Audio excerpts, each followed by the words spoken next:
downplaying, but he puts in the work, never swaying. Grim after dark where humor's intended. Adult jokes and game shows never relented. Danny's got a cunning mark, always on the fly. Val's tongue-in-cheek while Dickie takes the pie. Danny's competitive, always on the grind, while Val's humor sharp, leaving no one behind. Ted Priest Dickie, the light-hearted one, but jokes aside, he's always having fun. Grim after dark where humor's intended. Adult jokes and game shows never relented. Danny's got a cutting mark, always on the fly. Val's tongue-in-cheek while Dickie takes the pie. Grim after dark, the podcast that never sleeps, making fun of the internet with laughter that creeps. Where Warhammer 40k meets Yarn. John's the host, always downplaying, but he puts in the work, never swaying. Grim after dark where humor's intended. Adult jokes and game shows never relented. Danny's got a cutting mark, always on the fly. Val's tongue-in-cheek while Dickie takes the pie. Danny's competitive, always on the grind, while Val's humor sharp, leaving no one behind. Ted Priest Dickie, the light-hearted one, but jokes aside, he's always having fun. Grim after dark where humor's intended. Adult jokes and game shows never relented. Danny's got a cutting mark, always on the fly. Val's tongue-in-cheek while Dickie takes the pie. Grim after dark, the podcast that never sleeps, making fun of the internet with laughter that creeps. John, Danny, Val, and Dickie too. Tune in for the humor's in the work, never swaying. Grim after dark where humor's intended. Adult jokes and game shows never relented. Danny's got a cutting mark, always on the fly. Val's tongue-in-cheek while Dickie takes the pie. Danny's competitive, always on the grind, while Val's humor sharp, leaving no one behind. Ted Priest Dickie, the light-hearted one, but jokes aside, he's always having fun. Grim after dark where humor's intended. Adult jokes and game shows never relented. Danny's got a cutting mark, always on the fly. Val's tongue-in-cheek while Dickie takes the pie. Grim after dark, the podcast that never sleeps, making fun of the internet with laughter that creeps. John, Danny, Val, and Dickie too. Tune in for the humor's in the work, never swaying. Grim after dark where humor's intended. Adult jokes and game shows never relented. Danny's got a cutting mark, always on the fly. Val's tongue-in-cheek while Dickie takes the pie. Danny's competitive, always on the grind, while Val's humor sharp, leaving no one behind. Ted Priest Dickie, the light-hearted one, but jokes aside, he's always having fun. Grim after dark where humor's intended. Adult jokes and game shows never relented. Danny's got a cutting mark, always on the fly. Val's tongue-in-cheek while Dickie takes the pie. Grim after dark, the podcast that never sleeps, making fun of the internet with laughter that creeps. John, Danny, Val, and Dickie too. Tune in for the humor's in the work, never swaying. Grim after dark where humor's intended. Adult jokes and game shows never relented. Danny's got a cutting mark, always on the fly. Val's tongue-in-cheek while Dickie takes the pie. Danny's competitive, always on the grind, while Val's humor sharp, leaving no one behind. Ted Priest Dickie, the light-hearted one, but jokes aside, he's always having fun. Grim after dark where humor's intended. Adult jokes and game shows never relented. Danny's got a cutting mark, always on the fly. Val's tongue-in-cheek while Dickie takes the pie. Grim after dark, the podcast that never sleeps, making fun of the internet with laughter that creeps. John, Danny, Val, and Dickie too. Tune in for the humor's in the work, never swaying. Grim after dark where humor's intended. Adult jokes and game shows never relented. Danny's got a cutting mark, always on the fly. Val's tongue-in-cheek while Dickie takes the pie. Danny's competitive, always on the grind, while Val's humor sharp, leaving no one behind. Ted Priest Dickie, the light-hearted one, but jokes aside, he's always having fun. Grim after dark where humor's intended. Adult jokes and game shows never relented. Danny's got a cutting mark, always on the fly. Val's tongue-in-cheek while Dickie takes the pie. Grim after dark, the podcast that never sleeps, making fun of the internet with laughter that creeps. John, Danny, Val, and Dickie too. Tune in for the humor's in the work, never swaying. Grim after dark where humor's intended.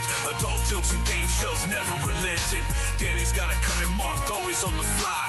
Val's tongue-in-cheek while Dickie takes the pie. Danny's competitive, always on the grind, while Val's humor sharp, leaving no one behind. Ted Priest Dickie, the light-hearted one, but jokes aside, he's always having fun. Grim after dark where humor's intended. Adult jokes and game shows never relented. Danny's got a cutting mark, always on the fly. Val's tongue-in-cheek while Dickie takes the pie. Grim after dark, the podcast that never sleeps, making fun of the internet with laughter that creeps. Sean, Danny, Val, and Dickie too. Tune in for the humor and Games Workshop's Yeah. hosted by John Quennell, Danny McDevitt, Val Heffelfinger. That's me. I'm Dickie, and it's Grim After Dark. Thank goodness for mute buttons, because I just did the nastiest cough right over that and almost ruined the intro worse than anyone ever has before. Welcome to Grim After Dark. We are Warhammer's only late night show for some reason. I really wish you could hear our green room as we're waiting to go live, as you would find out why Val thinks that Black Orcs can go in chariots. I think that's what I got for that. But anyway, we're here to misinform and entertain as we talk about the goals over the last week in the world of Games Workshop. Tonight, we are going to scrape the bottom of the content barrel as we answer some of Quora's list of 40k questions. We have nothing to make prices redacted. That's about it. Before we go on, let's meet the team who make it all possible. First up, it's a co-host with a co-most all the way from Moscow, Idaho. He puts the T into RTT. It's Danny McDevitt. Because you don't have any classic. This is the danger of 75% of the show having access to soundboards. Everyone pushes the soundboard button. I'm just gonna get the tuba music every fucking time, John. And then a little polite cheer for being instantly demonetized for swearing within the first 5 minutes. That's usually Val's job, Danny. Is that my job? Usually Val's job. And speaking of, he's the beautiful face of everything square based, a fantasy enthusiast and a 40k denier. It is Val Heffelfinger. Oh my god, what was that? That's you doing that, Dickie. That's very bad wave. MP3, whatever it is. Wait. What? Send him out again. Dickie, and we'll have him come back in with appropriate entry music that is the right way for his Okay, ready. all right, we're trying this again. All right. Are we doing Danny or just keeping Danny? No, just Live. Val. You can do me too if you want. We can No. Just do Val. So Danny, introduce Val. Hey guys, Val's here. Hey. Also, Why is that his music? I mean, that's not fair if Danny's music is Danny's music and that's my music. Val's music is really hype. Just because of that, I'm gonna have to make Danny's music better now. You know, Danny. Well, your music sounds like lasers would sound if they were music. That's exactly what exactly what I could have dreamt for. Like I said, Danny, that's how we get there. Val won't do the music anymore because he feels there needs to be equality between entrance musics. Mm-hmm. And finally, he's the man behind the Iron production curtain in Canada. It is Tech Priest Dickie, famed Canadian coach and American sympathizer. Hello, it is me. Who's I using don't know that? who to believe who has the soundboard. Like, I have a pretty good idea. What? Those are definitely Dickie's sounds. What? Oh, No. Because Definitely. they're jarring and they hurt me. There's a good one. I have that one too. It's my favorite. It just keeps happening. oh, here we go. Also, on the swearing point, we that happened. After dark. We got ad limited once for swearing early, but I'm sure we swear constantly No. on Square. We don't on Squarebase? No. Maybe we get it out in the pre chat. Yeah, maybe. That's impressive. It's very Because I don't know. I always tick the like occasional swear words and stuff button, so that way we're not like dishonest. just Right. dropping Interesting. hard C's and big T's all over the place. Hard C's and whatever a big T is. Ditties? John Bellway, String Chat, you put thought into this show. It's not the result of head trauma, or the show is the result of head trauma that requires thought afterwards. This Something to week's think comment about. of the week. It's comment of the week time, and I'm very excited about this one. I didn't put the full conversation in. You can watch our old videos to find it. But it's this wonderful guy here, which says, I'm actually going to Yeah. play All right. this real quick here. I knew from the intro I'm sorry. Let me do this right here. Yeah. I knew from the into music. Oh, sorry. Let me try again. I knew form the into music. This would be the ampersand, and I was right. Please stop Which, doing that. Guys, Danny and I were talking about this week here. You can pretty much say anything to us. We genuinely don't care. But don't come after our music. Don't you We dare. have fantastic music. It's literally the only thing people enjoy about us. Right. I mean, I- we've I never agree. really asked anyone. Sure. I mean, I've We just haven't always polled on assumed. this or anything, but I've always assumed that our set was the tryhardiest set, and we had the best music. But It is pretty try hard. It's pretty good though. if Pretty this set awesome. was made by someone who works for Paradox Games, guys, Yeah. think about that for a basically a second. fucking Crusader Kings campaign map is what this is. Right. Same quality. Well, maybe a little bit more work went into the Crusader Kings map. Well, it's not like, I don't know. What is that? Cut straw? I don't know. What is that? Split hairs. Let's move on. Yeah, split hairs. Yeah. That's what I'm looking for. Thank you, Val. Mm-hmm. You'll be all happy to know John 100% done with school now. So footloose, fancy free. Danny, deep in finals. Does not want to be here right now. No. More so than Val last week. That was Just- last week. Yeah. Yeah. Oh, you were rough. When you had Body the was- stomach virus, remember? Yeah. I don't think it's stomach mouth virus. was I think saying I think no, I but just Anyway, it was a spectacular end of the show. Photo finish, you might say. what if it- well, you would say that's your body creating a physical reaction to the news. The custodians can be women now. No, I'm kidding. Cut that. I don't want to even mention that. I'm so done with talking Somebody about that. There 2 actually weeks in a row. there is something I really wanted to talk about on that, Oh. which is although I guess we kind of touched on because I keep seeing in comments everywhere that this is the shareholders driving this. That it's like Oh, that it's yeah. that it's like it's actually the BlackRock conspiracy of what is it? Social governance. Sorry, I can never remember the friggin' acronym. Anyway, basically, it's a way of non-financial measurements of stocks and companies to try and grade them on whether or not they're net negative. They might make a lot of money, but maybe they're terrible for everything else. And like somehow that this is why there's female custodies. And it just makes me so upset every time I read it. It makes me more angry than any other comment about it because it's really dumb. And that's basically all I have.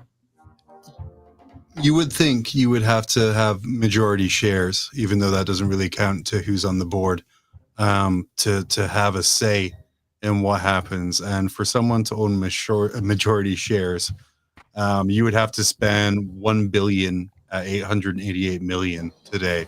It's a lot of cheddar. So there you go. If you don't like the lore, put your money where your mouth is. Put your money where your mouth is. And spend $1 billion.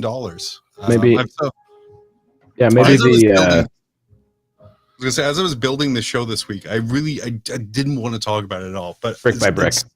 it's still everywhere. So I went really lowbrow. We're using Val's favorite bumper today, but one of them was saying we need Elon Musk to buy Games Workshop in order to save us from woke. And I'm like, have you guys not seen what he did to Twitter? I mean, that To is be kind fair- of what to be fair, I mean, they're all paying for it. Like just about every terrible take I ever see has a blue check. To be fair, So, there's less. they are putting their money where their mouth is. Yeah. 1.1 billion. Let's start a Kickstarter.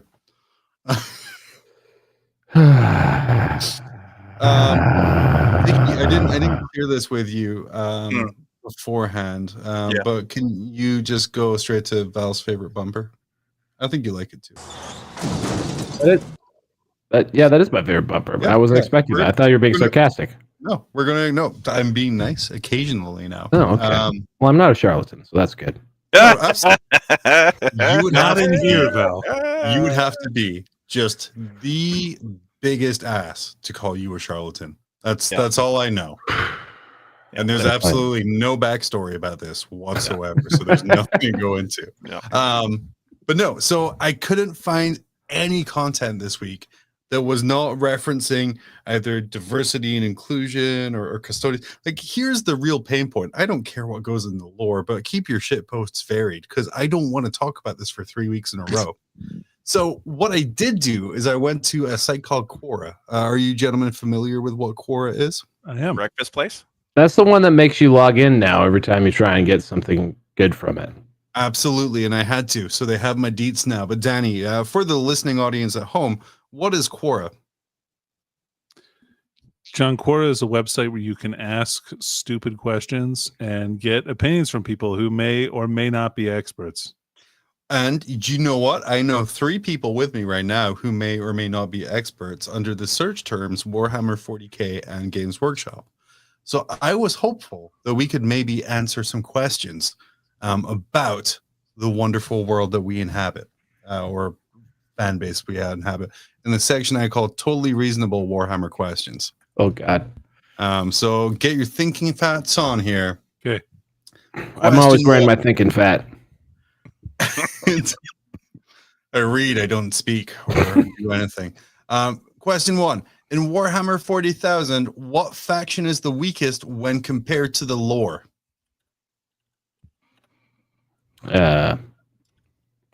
Probably. I've often heard Necrons argued in this case. Okay. I think Consistent nerfs to them because they kept winning. Might say otherwise. No, but like just like the power of their weapons and stuff, and the lore is always like crazy nuts and like. Or are we comparing their actual rules to the rules in the lore? Or are we saying in the lore which faction is weakest?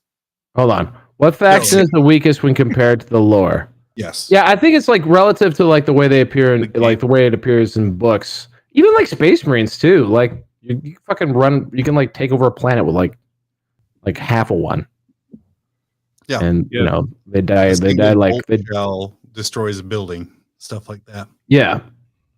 I guess everything's kind of OP compared to the lore. Yeah.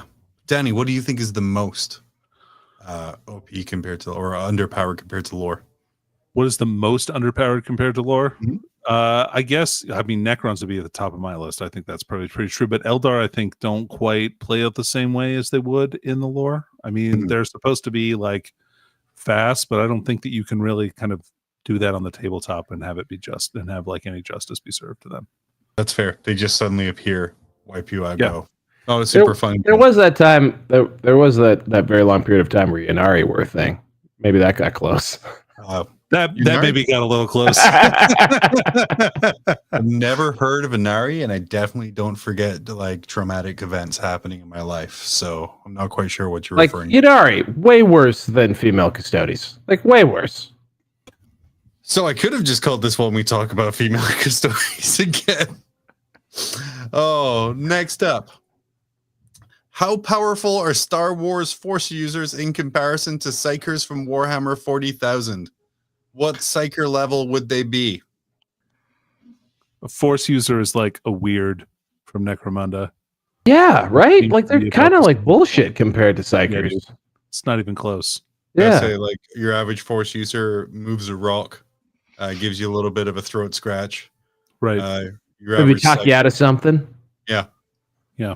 I mean, there's more powerful ones. Sure, you got like, Palpatine and Vader and still they would be owned very quickly. Oh yeah, but like an alpha level psyker would be no question.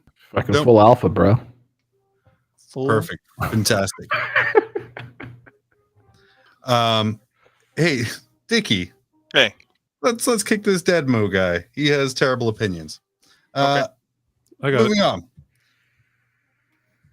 Christopher J. De La Rosa. Did I troll chat? Yeah. Sick. Says, what is your favorite edition of Warhammer 40k and why? My favorite edition of 40k very easily is 4th edition. 4th. Because I thought the terrain rules were the best rules that they've ever had. And it was, to me, the most fun to play. I think that was kind of the height of 40k for me. Mm-hmm. 4th edition. Val. What do you got going there, Val? There's just a fucking cursor flying around my head. I do like Space Mountain in chat. Palpatine would get folded like a chair. I would say like I have tremendous nostalgia for 8th only because of like just how exciting it was. But a lot of that comes from the fact that it was good before that and was bad for a long time. and then everyone was really excited when it didn't like suck completely. So yeah, but I mean that was the most tuned up I ever was for 40k for sure. Dickie, what's your favorite edition? I really enjoyed Ninth actually. Ninth?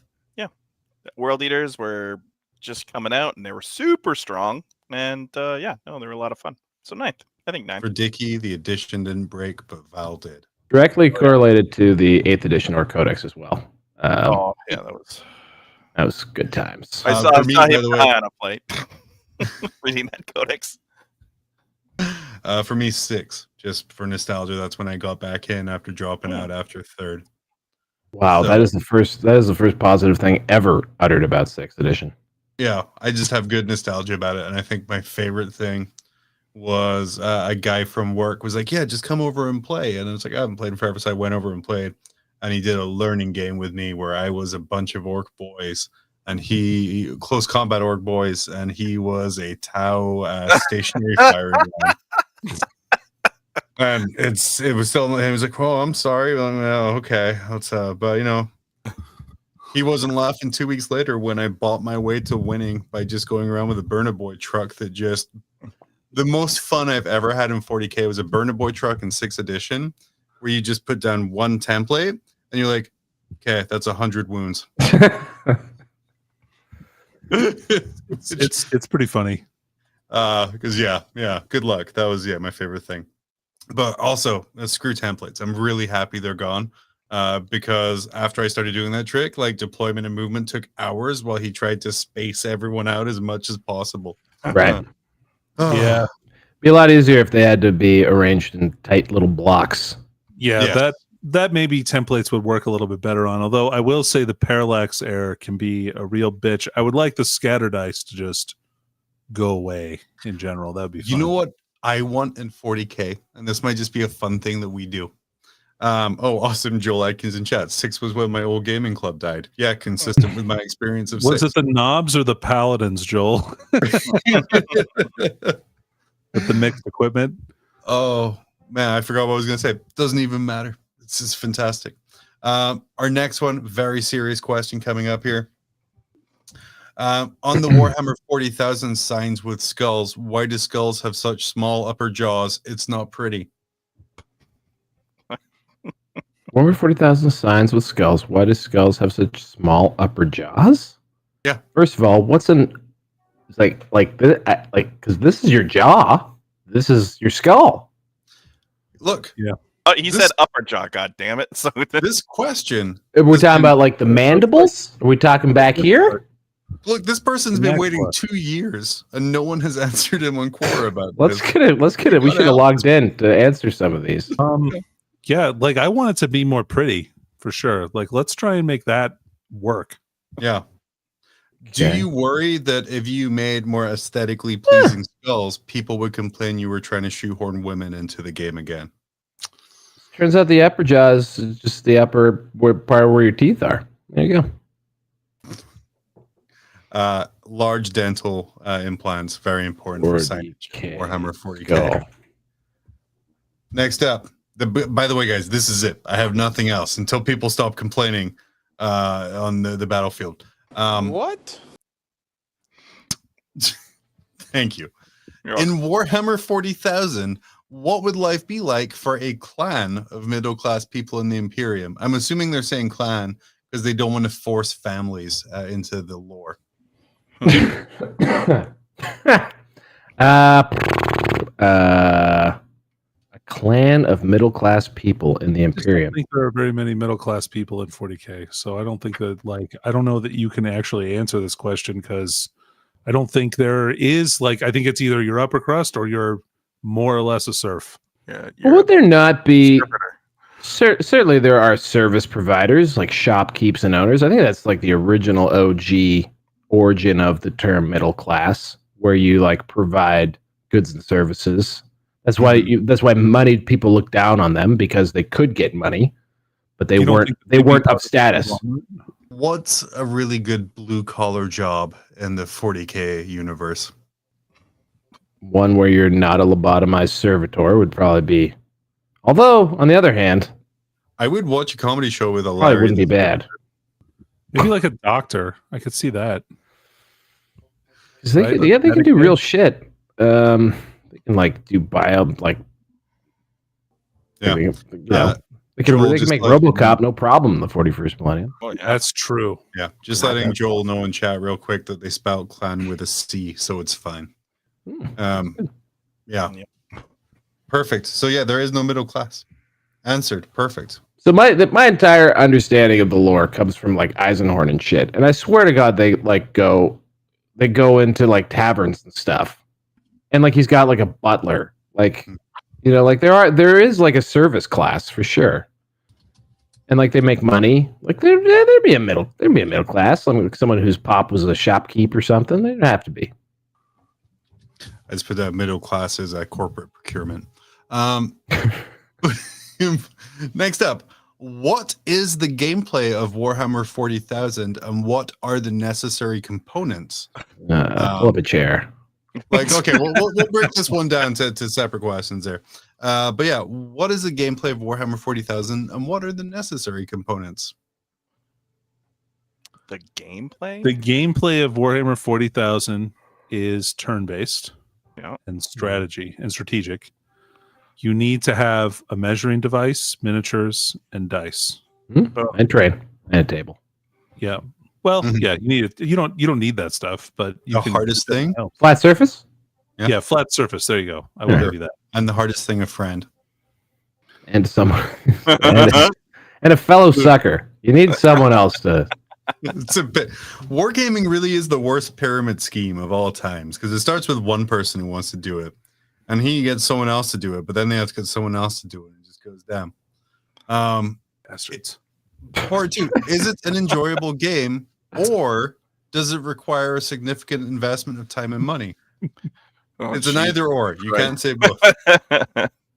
Well, I think this person self-selected out of being a potential 40k player because those two statements cannot be mutually exclusive. If you're going to play 40k, And ideally, the thing that you do enjoy is like those things. Usually, I mean, if it's really fun, it usually costs a lot of money. and it's it's a significant investment of time first and foremost, and then I think the biggest investment probably is certainly time. Oh yeah.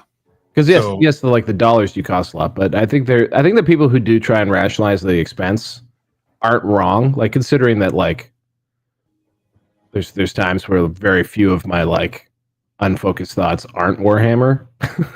Like it's very all encapsulating. So like yes, I mean the buy-in does seem extreme, but you kind of get a lot, you can get a lot out of it. Just to clarify with both of you guys here, you're both saying that it's not a fun game. It's not enjoyable. It requires a significant investment of time and money. Well, I think it's an incredibly enjoyable game. I think it's enjoyable. So sometimes. it doesn't require a significant investment of time and money. That requires a significant investment of time and money. It's one or the other, Val. Come on now. I mean, look, John, I think that the second part is more true than the first part because some people don't enjoy it, but Warhammer is always a significant investment of time and money. What I really want to see, and Val, you might be able to help make this happen. I want a YouTube channel, or at least a YouTube series Uh-huh. of someone who keeps winning Warhammer games, but just despises the game. And I think just that person's got to exist multiple times all over the the whole place. setup is just, God, this game's so stupid. I can't believe I wasted 9 hours of my Saturday for an $85 credit from my local game store. Coming in seventh edition, that felt like every single person still playing 40k.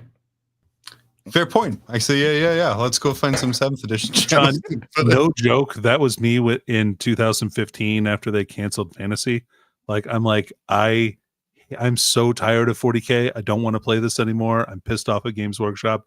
Why do I come in and do this? Like, I only used to play 40k to get money to buy more fantasy models. It's your side hustle.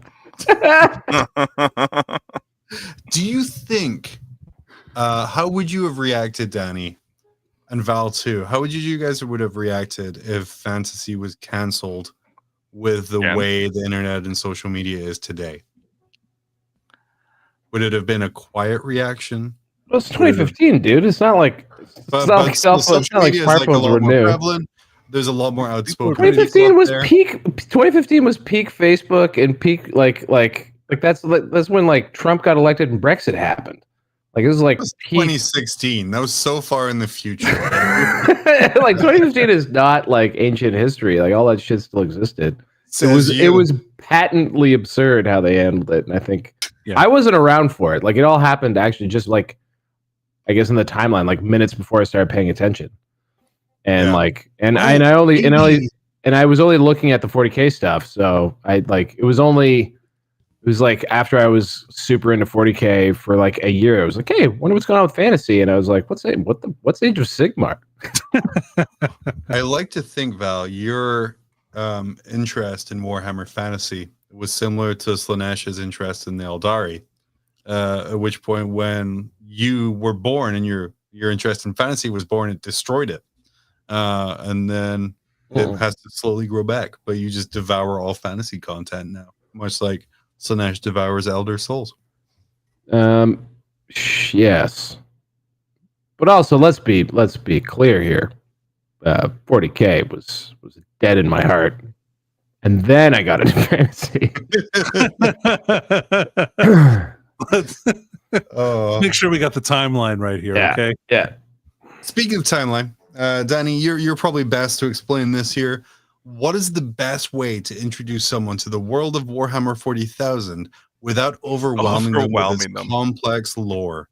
No answer to this yet. Caveat: you cannot use Eisenhorn. That's all I got, man. And I still haven't finished reading it. All right, deal, John. I would start them with God's Ghosts. Yeah. I would just be like, has anyone read Or Ravner. Caiaphas Cain? Caiaphas Cain, yeah. Caiaphas Cain? Like that. I've read like synopses of a few of those. But like, this sounds like something I could be into, but I've never actually read any of it, so I don't know. It's really like tongue in cheek. Yeah, it seems fun. Like they don't. Blackadder and Danny Mitchell really doesn't take the character very seriously, and that's great. Yeah, make it fun. I personally would hand them 67 books for the Horus Heresy and be like, "Here's some light reading." I will say, and I have no idea. I haven't read it, but I don't know if you have to have more context to enjoy it, like it has. But I don't think I've ever heard of a book that has been more widely just loved than The Infinite and the Divine. It is so good. Oh, okay, that's a really good start. Well, that's a good start one for Necrons, but it doesn't really explore anything. Well, geez, that is a good book though. It's just everyone story. Seems to really love and that fun always comes up, and like just like the characters and like the weird romance between the two of them. Like it kind of reminds me of like Hitchhiker's Guide to the Galaxy in some ways, like the way they leave each other on planets for millennia and stuff. Like again, I haven't read it, but it just seems like something that could hook you into it and have enough references to the wider world that you like start to wonder like what everything else is about. Yeah. So yeah, I think, and for me, the answer is just overwhelm them. If they can't withstand being given 70 things to read, then they shouldn't be playing 40k. Interesting. Nice gatekeeping, dude. You really hold the line. Thank you. You hold the gate. I haven't think like the other thing is too is like the overwhelming thing, because it is crazy to think about like getting into this game like from zero. But for the people, like if it just gets your hooks, it's hooks into you, right? So like whatever that like hook is, after that it's effortless. You know, like it's not overwhelming. You're just voracious about it. Infinite and the Divine sold me on playing Necrons as an army, not through any of the cool battle stuff or kind of the pocket dimensions or any of that, but there was a scene where Trazyn and Orican are essentially in court. And they're trying to argue their case. And is it Orican that just keeps rewinding time on Trazyn until he gets his way? And it's just this whole thing of just like, oh, I got to rewind it again. He didn't do it the right way. And then at the end, Trazyn's just like, wait, something was weird right now. And I'm like, okay, this is an army I can play because this is the level of pettiness to do that was fantastic. It's pretty great. It's pretty great when he realized that it happened too. Like, yeah, it was a good scene. Yeah. Can you guys think of an event or situation in Warhammer 40,000 lore that at first glance seemed to be really cool, but was actually horrible and full of problems? And no, we're not talking about Nemesis. Oh, I guess I shouldn't reference a certain blood games that recently occurred. I would like this just pops into my head, but like when they go around the galaxy collecting all the Primarchs, seems traumatic in every one that I've ever read, like ripping him from his homeworld and all that stuff, and then it leads to other things that aren't so great. Consequences. That's true. It's true. It's very you never really think about traveling the galaxy, ripping people from their homes and being like, these are your armies now. Go just lead them. And like Lorgar is just like, I was just a nerd up until this point. I don't know what to do. Lead a bunch of people. Gonrad Kurz was just like, I'm just a shitty Batman ripoff. I don't know how to lead a bunch of armies. Also true. Also true. No, I'm not getting you at all today, Danny, am I? With like any of your stuff. No, all these are factual, John. I've never heard him. I don't know anything about that Primarch, much like all of them. But I've never heard him referred to as a dollar store Batman. That's interesting. Oh, Curse, yeah. Yeah. He's a worse Batman than Moon Knight. John, the worst. Wow. Was he worse than Green Arrow? Green Arrow is exactly the same as Batman, basically. Not true. He can only murder up to 7 people at a time because of the quiver. There's a very limited ammo supply. Anyway, so the worst 40k lore that appears cool on the outside is the Uriel Ventress novels. What happens in those? Oh, the Ultramarines? Yeah. Because it appears like the first novel's like, oh, this is really great. Like, okay, these are Ultramarines. They're doing their thing. They're fighting against Necrons. That guy has a Satan arm. Okay, whatever. And then it gets to the part where they're going into the eye, where they get banished and they have to go into the Eye of Terror, and they get picked up by the Demon Train. I'm sorry. That's not train anyone wants to be on.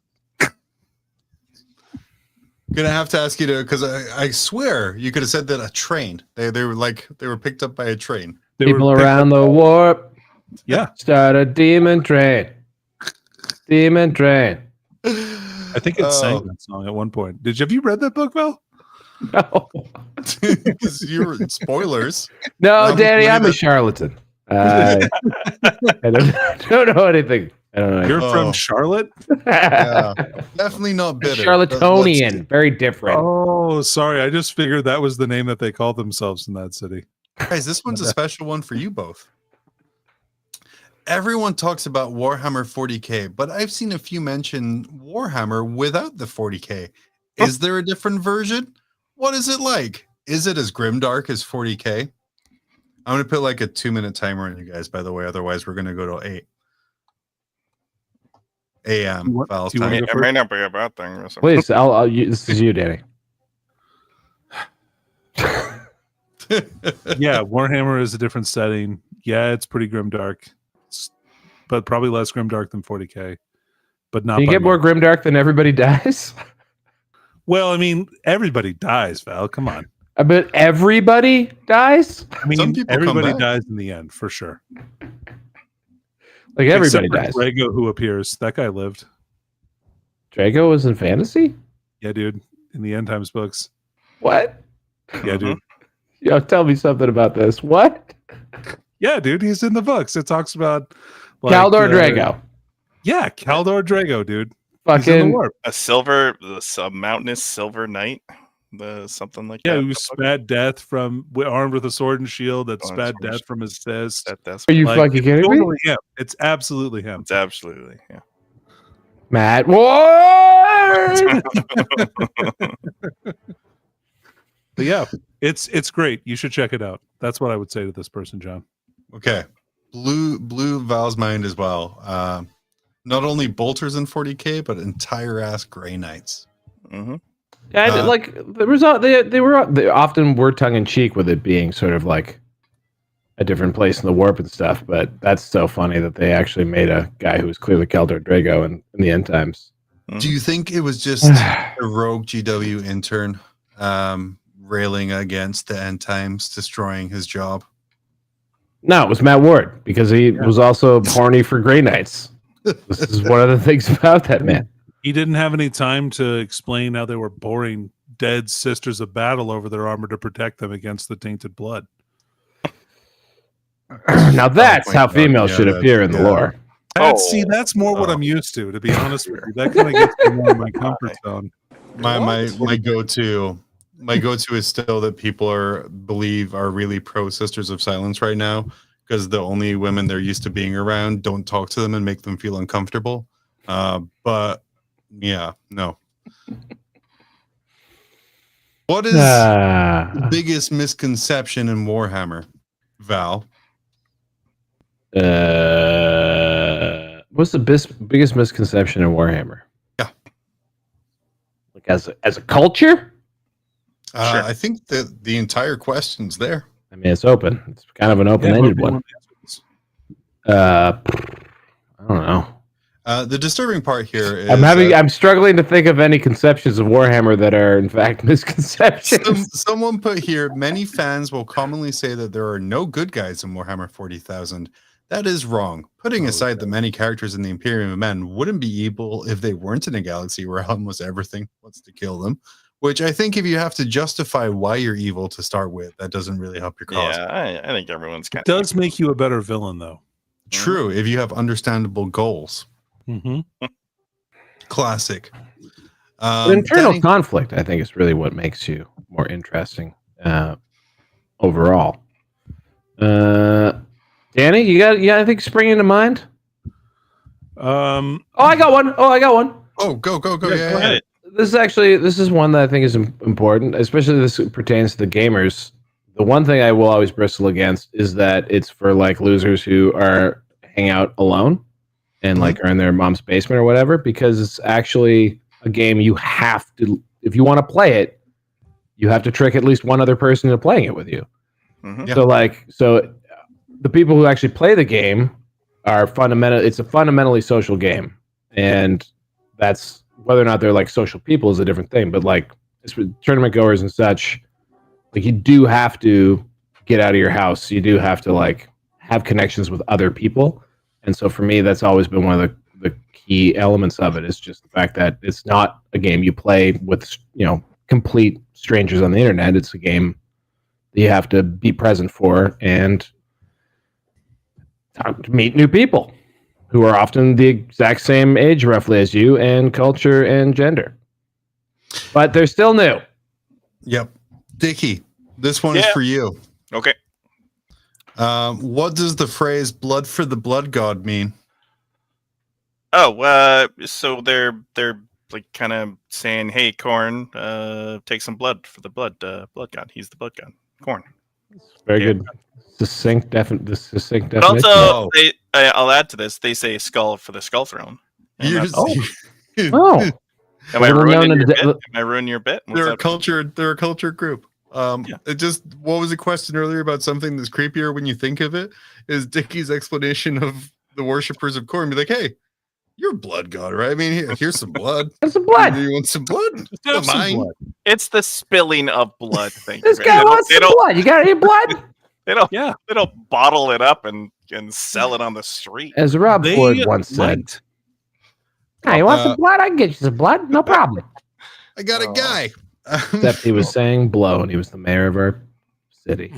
With the threat level of the Warhammer 40k setting rising exponentially, how long can Games Workshop stall an end time style event? I will say this question was from 5 years ago, so at least 5 years. See, 40k learned from fantasy. They did what Gav Thorpe wanted to do, which is to have an almost end time, like a form of chaos, if you will, a catastrophic event that sort of moves things forward, but like, so the world is shitty, like everything's shittier and like more out of control. They've actually got more out of control, but it's not over, which makes it interesting. I gotta tell you, I would fuck with 40k end times. I wouldn't want it to be like the end, like maybe that's just like a side quest thing where you jump into the future and they write end times and do 40k end times. I could fuck with that. That would be great.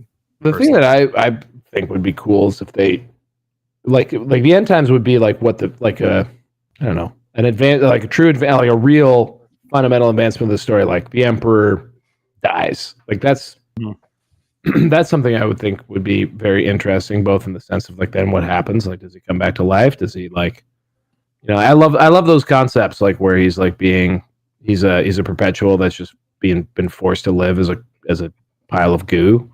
So other people can have control over the place. Yeah, like that's all super cool. So like, what happens if he comes? But then it kind of gets then would be boring, I guess. Yeah. It wouldn't be as good. The guru reforms, and the Emperor is alive on the golden throne, but he can't fucking move. So there. Yeah, I have a question. Referencing the Sacred Malediction. Have they done anything cool with it? Like, has it wound up being cool? What the Sacred Malediction? Oh, the Cicatrix Maledictum. The Cicatrix. What it did was it allowed GW to keep the lion on one side and Guilliman on the other. Yeah. Did they do anything cool with that? Because like I thought when that was happening, I was like, oh man, maybe he'll be like have a dark Imperium or like a fucking alternative view or something. I was hoping, but man, they really haven't played into that at all. I think, man, if they did an Imperium Civil War, that would be. Yeah, what was the thing they were gonna try and do like a Black Library Horus Heresy style thing with it, where they were gonna like really lean into like developing a really interesting modern story? lore? Yeah, they've been doing that. They've Dawn of Fire. Dawn of Fire is the name of the series, and they're solid OKs. Yeah, like I agree with all that. It suffers because it's like sitcom style, right? Because stuff happens. But truly, nothing monumental can happen. Nothing big can kind of change. They're not going to announce massive story upgrades in the book without kind of doing it first. So no matter what happens, by the end of the story, they've always kind of returned to this new status quo. And that kind of takes away a little bit for me because there's no, like, you're talking about characters I know don't die because you still sell them for $70. And we're talking about events that I know aren't going to progress because you're not going to update that yet. Yeah. This one for maybe the economists amongst us here. How does Games Workshop justify its high prices? Because we keep buying. By selling things at those price points. Yep, that's correct. People keep buying them. Which old Games Workshop game should be relaunched? Gotta be More Time. More Time from Val. More Time's good. I'd like Man to see of War. BFG is a good one. BFG is a good one. BFG is a good one. Man, forever on the game that like more than Epic ever would be on a list of games that I would be interested. And especially when like X-Wing was hot. Like, how did they not just immediately be like, "Fuck you, X-Wing"? Like X-Wing compared to Battlefleet Gothic is like trying to race a Ferrari with a tank. Like X-Wing is a fantastic little game system, which is very like turnabout interactive. Like it was very condescending. Armada though, like those rules like modified to be like with Warhammer ships would be really fun because that was a great game. For sure, interesting to do. Armada was the one I was thinking of. The fucking Capital Fleet game. Yeah. In either event, like to me, like again, like games exist in the tabletop like wargaming world because GW doesn't compete in those areas. You know what I mean? Like so, like the fact that they never relaunched BFG when that stuff was hot. Like I don't. Like immediately, they would have just killed it. I mean, like it would have just been like half those X-Wing players would probably disgruntled fantasy players. They really missed out on re-releasing Full Tilt. They actually just re-released Full Tilt. Yep. Did they? Yeah. I will always go with Gorka Morka, even though it killed Specialist Games. Thank you for giving me that bit of knowledge. Would be good. I love that game, and I feel they could really do justice now. They kind of did it. I think the reason that they didn't redo Battlefleet Gothic when X-Wing was going around is because I think GW is a burdensome beast, and their lead time from conception to market is an incredibly long amount of time. that may be true, but like, Yeah, look at Old World. there's still like an appetite for that fleet game. You know what I mean? Mhm. So I don't know. Maybe. And the thing is, the only one that would do it is SDS, and they seem to be firmly locked in, only being allowed to play in the Horus Heresy stuff. So like, and I don't know if there's enough meat on that bone to be super interesting. There is no. Dickie, run Val's favorite bumper again, because technically it works for this one. Yeah, you thought we were done with questions? No, this is a whole episode of questions. Oh my gosh. Hey, these guys. We have two of our patrons or people who support us here, starting with Krieger Chaz, who says, what would Terminator 1 and 2 look like if it was Orkin and Tristan that got sent back in time to save Sarah Connor? Well, Danny, to start off with this, we're going to say Trazyn kill, Orkin save. Trazyn kill, Orkin save. Yeah, so Trazyn's trying to kill Sarah Connor. Orkin's So trying Trazyn is the Terminator. Yep. Orkin is Cal Reese, but also Terminator. A good Terminator, if you will. Yeah. Well, I mean, it would be okay. I think it'd be an okay movie. I think the problem here is that What? between Terminators 1 and 2, you're talking about different like heroes, right? And the hero and the villain get transposed. but this What if they were both sent back to kill Sarah Connor? I like that plan. That sounds like a great plot to a movie. But like, what they have to like battle each other to get it first. No, they have to work together, which is No. worse. 'Cause they'll just battle No, I think together they're just anyway. tripping over each other's dicks trying to be the first one to kill Sarah Connor. I think that would probably be what it is. It's That Chaz classic Santin bounty again hunter trope. here, who says, with GW's ability to tastefully incorporate non-British cultures and representations into their IP, such as languages like Black Library's White Scars accents, avoiding blatant stereotypes like Space Wolves and women, Vex female posse, what culture should be included next?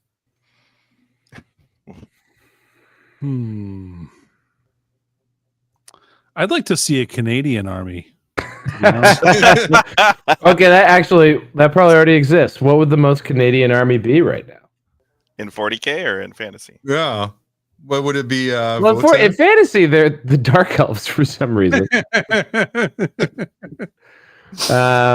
But no, in 40k. Yeah, I think it'd be Votan because It'd be you We're guys, not short.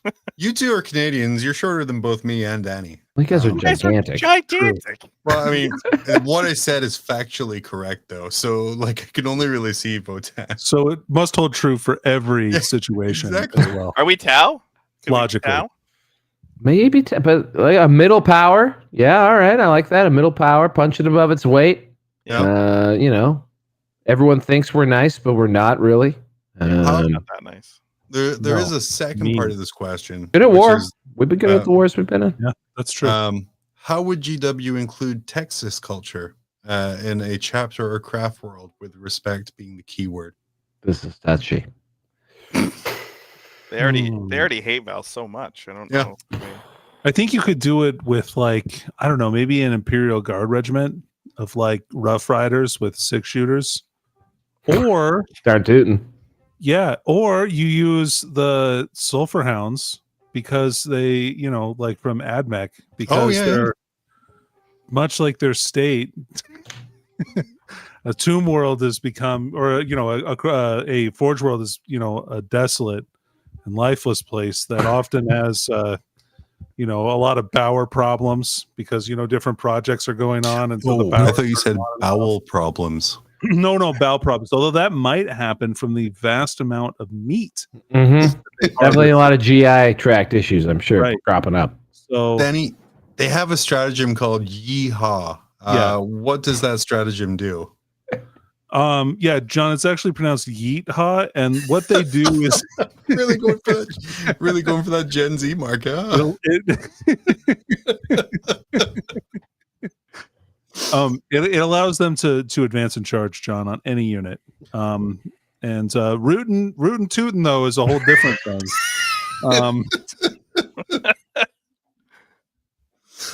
Oh, I think now when I'm just lost for ideas, I'm just gonna look up some American stereotypes and we'll just make an army about them because that's fantastic. That's the best. What thing is the we've done. special rule? Remember the Wallamo.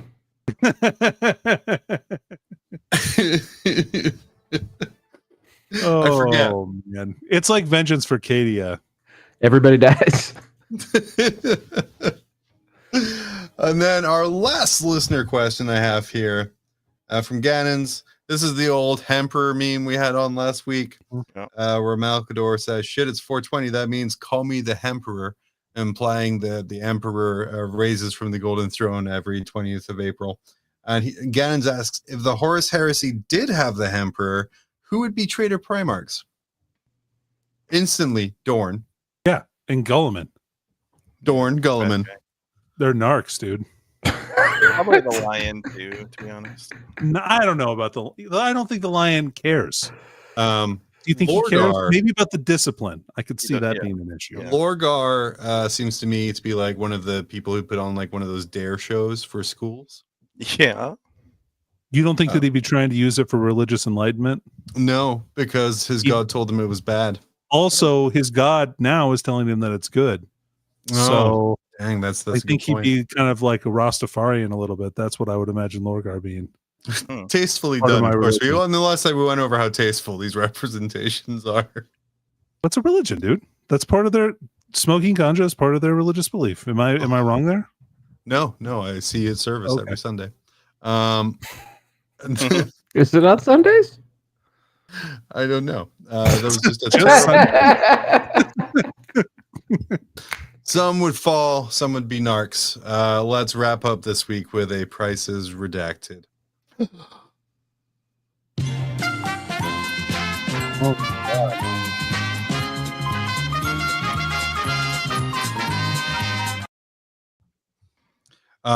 Space Mountain in chat was saying, remember the Alamo is reroll wounds, which seems better in game. But less fun than just making it a bad reskin of something else. Anyway, greetings, bargain lovers of YouTube. Get ready to test your powers of fiscal evaluation. This is the prices redacted. Today, we're asking people to secretly assess, in honor of Danny and myself.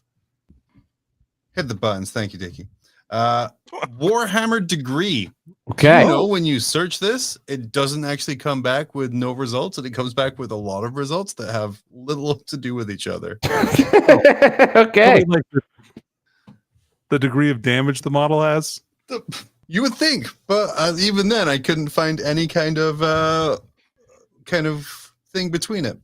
Refresh my memory. Did I wind up winning last week? You did Yeah. not. Did No? you? I thought he destroyed him. I'm gonna trust Dickie because Can't recall. can't recall. We were too busy remembering the Alamo. Yeah. This one here actually is a really good lead on from our last slide because it sold April 20th of this year. Hey. This is a Warhammer 40k Blood Angels Dreadnoughts lot, fully painted, intermediate level. I like the honesty. It's true. Tabletop plus. Shit. She Am I leading off? Am I leading off then? All right. so, yeah. What does a dreadnought cost now? I'm gonna guess. You sound like an upper class person. It's actually $35, Val. I don't know if you knew that. Couldn't be. Couldn't be 35. But for a dreadnought, how could you afford not to buy them? I'm gonna assume 50 or 60. I'm gonna assume $50. I think they're $60. All right, $60. So I'm gonna go retail on this. So shit. Now I gotta know what 4 times 60 is. I got $240 US. Wow. No, $200 US. $200 US. Val values dreadnoughts I value paint jobs, John. because you don't have to do it then. 4 dreadnoughts, John? Or dreadnoughts. Or Okay, I'm going to guess $250. Fuck. 250. My Yes, original over. guess was 240. I'm going with that. The right answer was $200. Oh, Oh my God. Nailed it. For 3 beautiful Although I did dreadnoughts. retract it, so I lost my nailed it. You But I did still win. won. I did win. Danny, correct me if I'm wrong. The one with the plasma cannon there, you can't actually use it anymore. The 2 Furiosos, I think, are still good, but the one on the far right there, I don't think you can actually use anymore. I mean, you can use it as not a death company dreadnought. Well, it's not the first time something on the far right was useless. Am I right, guys? Heyo. Thanks for getting the comment of the week for next week lined up early, Val. Appreciate Spicy. Thank you, Val. that. Next up, we have It's all right, Donnie. These men are cowards. All right, go ahead. beautiful Gutter Bowl, the game of street level fantasy football mayhem, Blood Bowl - game, brand new. Oh. Again, this all came from just searching Warhammer Degree. Oh God, Gutter Bowl. This thing. Fuck. The game of street level fantasy football mayhem, Val. Right I up mean, your alley. again, it's a book probably sold for $50, but I'm gonna go $40. 40. Okay, Danny. What even is this? It's Gutter it's Bowl, a the game very of street-level shitty fantasy football expansion mayhem. for Blood Bowl. So, like, instead of playing on a field, you're playing on like Jesus Christ. Instead of playing on a field, you're playing on like a street, and so like you can like run into people like in the market and stuff. It's dumb. It's bad. Oh, What okay. Val means is it's not very balanced. I But mean, a it's really 40. fun It's 40 idea. bucks. Good. Okay. I'm gonna guess 1 penny. 1 penny, so $40 This from is like Val. brand new. Like this would have been like someone selling it. This is probably somewhere around retail. All right, $40. Value, bro. Yeah, but who wants Blood Bowl? Nobody. Oh, $51. Val was closer to $51. I was basing it on value to me. I'll try and guess better next time. You were basing it on the value Val gave. Okay. Next up in our Warhammer Degree, we have Horus Ascended, painted no. figure, Ooh. Horus Heresy, art level. Art level. Yeah, sold April 11th. $650. Ooh, out the gates there with a housing payment. What? Can you at least get the street noise out of the background of that terrible sound effect? No. Ah. You're so bad. I think that it's less than 650. No, it's probably more than $650. I don't know. $700. Damn it. 700. My It God, is. with thousands. 608. God, why do I listen to you? Danny, And I by know, that, I mean myself. I know your mind's busy with unimportant things like school and finals and things like that. As I drop this grease pen on the floor that I found for some reason. A grease pen? Greasy pen. Val, you've won, but you know, Danny, there's still time to earn back some Something. level of respect. No, From I don't friends, think so, John. I don't have family. that many years left.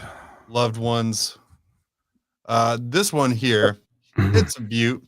Warhammer Citadel GW Oop 1980S Ranger High Level Tisser add 07 add 7 Dungeons Dragons. He's clearly missing an arm though, right? It's probably for all- his shield. Maybe for his shield. Okay. Maybe. He's got like a little stub there for his shield. This is hard. I guessed really badly on a rare model once before. I guess way too high. But maybe this is special. I honestly don't know. I'm not an old hammer guy. Did find it by searching Warhammer Degree. What is that? What? This was my response to finding this by searching Warhammer Degree. Okay, I'm just gonna take a swing at this. Go for the fences. I mean, Ranger high level TSR says sounds like they're rating the quality of it. Is it Dungeons and Dragons model? Is it? No, probably not. I'm going $25. 25. Danny, do you think 25 is right for a Warhammer Citadel GW Oop 1980S Ranger High Level TSR? That, John, if I'm going to be totally honest with you, I was also going to guess $25. So, So higher or lower, baby. yeah. It comes to a 50-50 shot here, as it always does. I've never put that together, but fair How point. dare you imply that this is not a skill-based game? It is when you're leading off. I think that it is. Yeah, no, it is for real. I've just been sucking this whole time. I have given you nothing. You've just Heyo. been slam dunking. Sherman, by the way, saying TSR was the original D&D publisher. That's true. They got bought by WotC. Yep. Yeah, I'm gonna guess $26. That's a fair guess. $26. But it's Well, $10 though. No. 1868. 1868 for that beautiful guy. Could have gone other way. I didn't know. And then lastly, Danny, for a sliver of dignity, just a shred, there's we one have more. this last one. Sold February 16th, squads. right after Valentine's Day. So we either underspent because his wife said he could, or overspent because he got left. But commissioned Space Marine, Primaris Inceptors, 2 squads, tabletop level. It's always scary when they don't add the picture of the actual models and they just take the GW. Oh, I would on no way purchase them. They would just heat up. This is not for these it's for the commission paint job. Oh, it is for the literal commission paint job. Okay. Mm-hmm. Yeah. So you're buying 2 squads of Buying Primaris 6 models. Inceptors. And wishes. Again, these are probably I'm assuming a $50-ish kit. So this is gonna put you right at the $200 level again. Moss Baked in chat coming up with a very good point that tabletop level means literally anything. Yeah. It's true. I'm gonna go with my gut. I'm just gonna guess $150. I don't care what you guess, Val. No, that was where I was leaning. All right, if you want to go 150, No, I'm gonna err on the side of higher than that. 160. Okay. 160. All right. I'm going to tell you, you're both wrong. Do you guys want to guess by how much you were wrong? So this was more than $5? that. No, so I'm gonna guess that it's up then. I'm gonna guess that it was $300. All right. Lower? $100? It was Oh, $465 for tabletop level? Oh, wow. Poor sweet. From Estonia, my people, fleecing free people. shipping. That fed a Free family for a shipping, month. Fantastic. Well, with that, we bring to a close the most phoned in edition of Grim After Dark I've done for I don't know. a That was while. pretty good, though. Yeah, well, when I phoned it, it's still good. It's just not as good. But we got some housekeeping to do real quick before we kind of sign off for the day, even though like it's a much better week to keep talking because Val, you're not currently dying. We're all dying. That's true. That's true. This sign says see you next Tuesday. We will not be here next Tuesday. What? We have the week off? We have the week off, which is the happiest I've seen Val in months. Danny, you are going to be, I would say neck deep, but I'm going to say forehead deep and finishing school for you. God bless.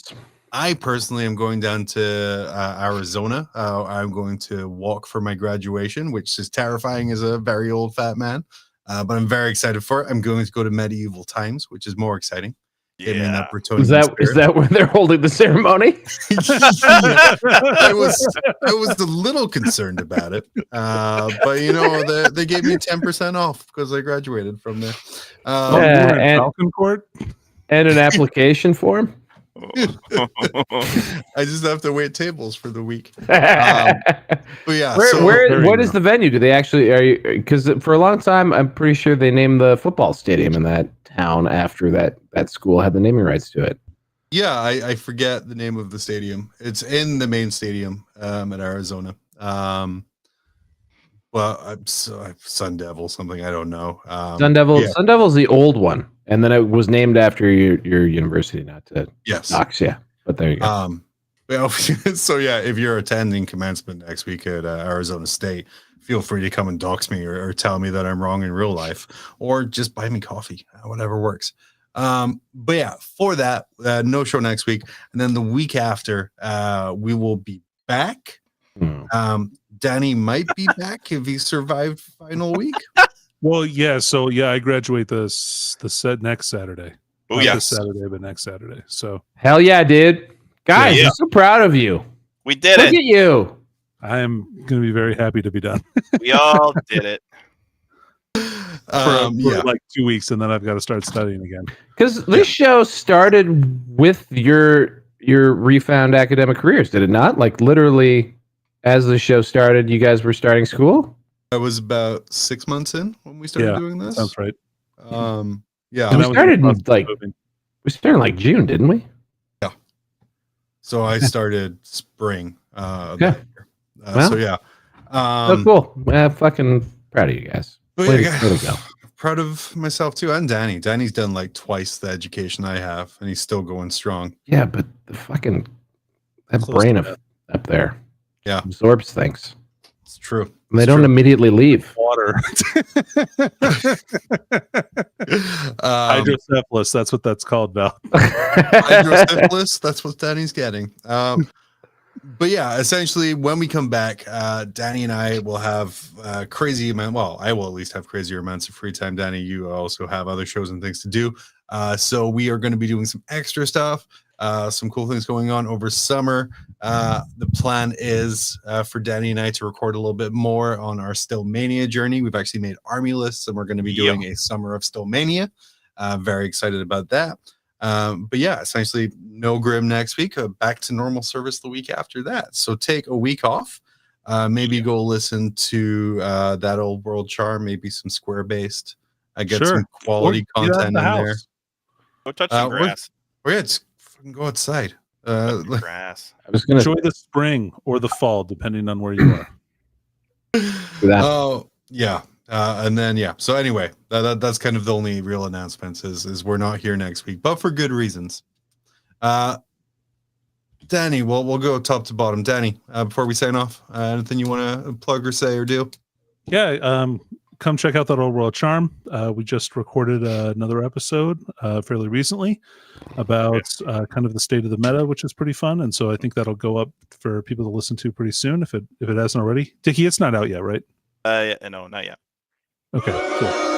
Come on, man. It's coming. Look, guys. Jeez. Like Dickie is a person and deserves a life too. One person. And yeah, I know. Aren't you paying him? Yes. Not much.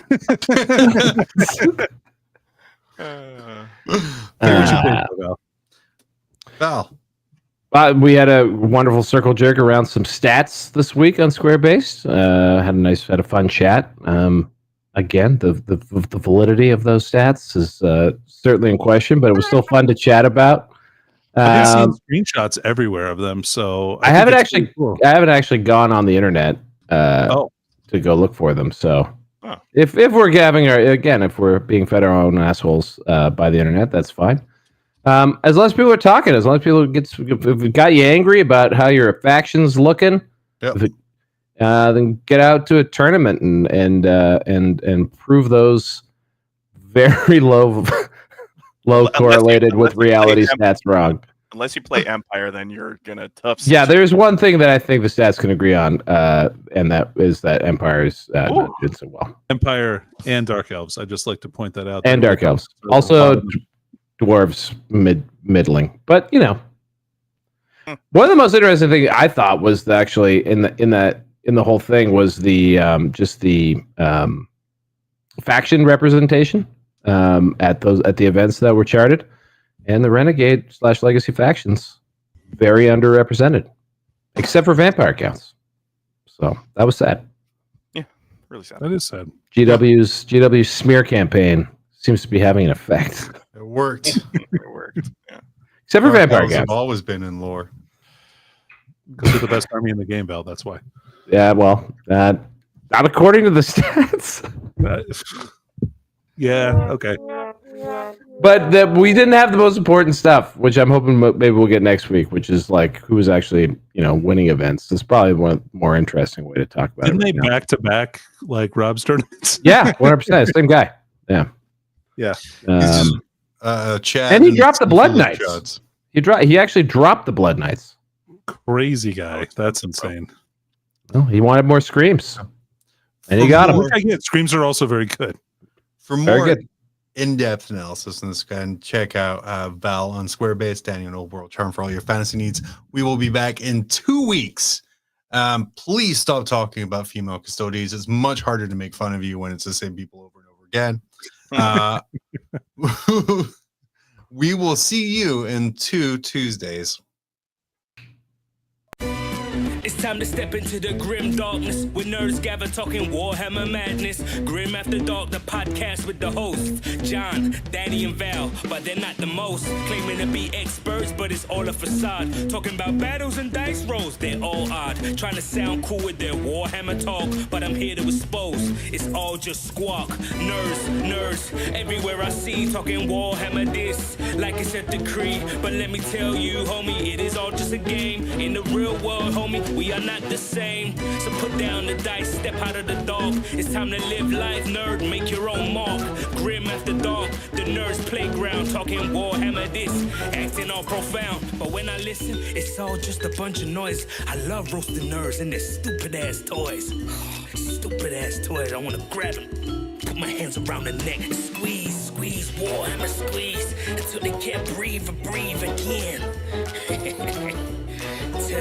Tell a friend, I'm out here roasting nerds again.